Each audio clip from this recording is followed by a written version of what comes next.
magpalamig ako. Ewan ko kung maubos ko to mango float. Gihipan pa sana. Nasanay ako parang kape. Ha?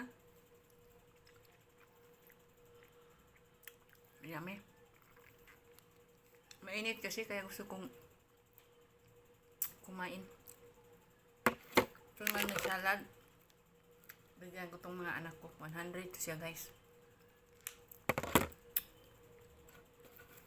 Tira ko sa kanila yan. 1 week ito binili ko. Cash ko to siya.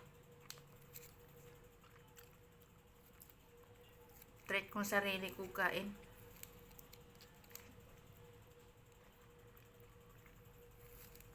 Minsan treat din natin sarili natin kasi mahirap magtipid-tipid. Magkasakit din tayo. Kaya nga makakain din tayo masarap. Yummy.